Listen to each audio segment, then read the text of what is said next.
Hello everyone, and thank you for visiting my channel. This channel is dedicated to documenting the evolution of my special project, this air engine power generator. Um, it's pretty unique. I call it unique for a few reasons. First, I can't find anything like it on YouTube or Google. To be honest, I don't go past the second page. So if you want to leave a comment and enlighten me, that would be cool. But I haven't found anything. There are air engines that are used to create power, but usually those are the turbine types that use a large volume of air and don't last very long. The other types, the reciprocating type, which this is one, they're usually used for locomotion. Um, so not exactly the same thing. Also, another thing that makes this unique is that it's made of off-the-shelf parts, right?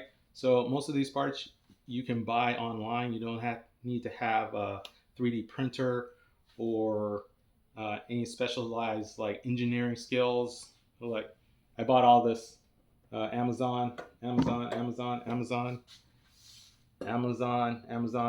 Home Depot, Hobby Lobby. Even this thing I bought offline, and I bought some parts from Make Man, if anybody knows what that is. So it's off the shelf parts. You don't need much, just a can do attitude and to look online. Uh, the last thing that makes it pretty unique is that it's also self starting. You'll see I don't have a flywheel. You don't need a flywheel for it. You don't need anything to push it to get it going. It just needs to be pressurized. Once it's pressurized, it's off to the racehorses. So that's that's the stuff that makes it pretty unique. Now, how does it work? Well, its operation is pretty simple, which is why it's very scalable.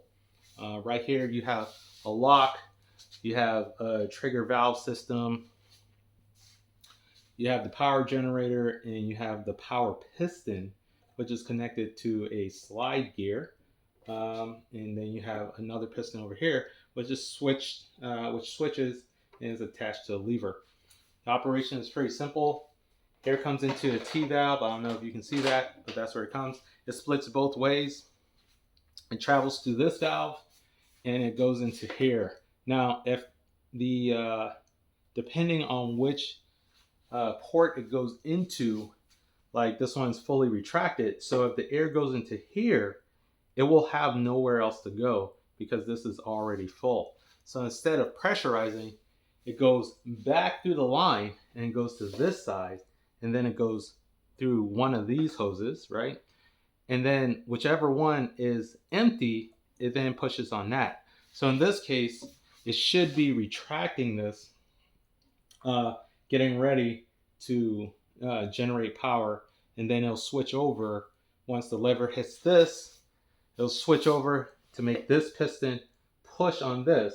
And the really special part about this is that there is a delay mechanism. This right here is a delay mechanism that allows it to keep pushing until the point where there can be no stalling.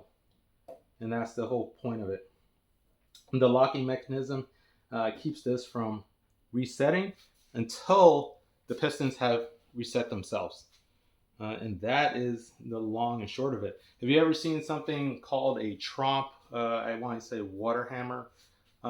It kind of has the same principles to it. You suddenly slam it shut, and all the power has to go somewhere else. So it goes into the empty chamber of the piston. So before I conclude this video, I would show you that it still works. It's really any gas engine. It can work off of um, I had it working off of CO2. It worked so well. If you look at the long form video, if you look down into the right corner, you can barely see the regulator and it's freezing because it's working so well. I used a hand pump, and of course, just like now, I'm about to use air tank to power it up. But the goal is to use high pressure air, see what we can get out of that. Propane, see if we can make it a closed system and use something like propane that's very temperature sensitive. Maybe even some liquid nitrogen should be pretty cool. Those are the things I need to do. There are other stuff I need to do before we get to that point, which is I have to actually find out how much power is coming through this thing. I can generate already, if you look at the shorts and the long form video, up to like 36 volts. That differs, but it's definitely more than 24 for most of the time. But I have seen 50. So the goal is to refine this thing, not necessarily to make it smaller, but to make it more efficient and make it more powerful so I can actually run stuff off of it. Right now, I don't know how many amps are coming out. I assume around 1.5 based on a video. I'll link that in the description below.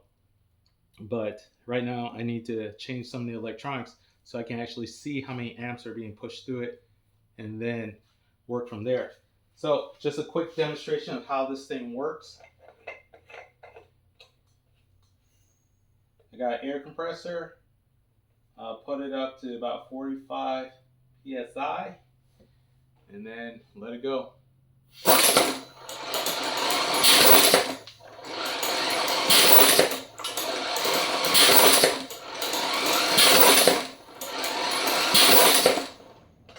As you can see, that started immediately. As soon as it got pressurized, it started going, which is awesome. So I hope you'll follow along on this journey as we make this thing do some cool things in the future, hopefully. And thank you for watching my video.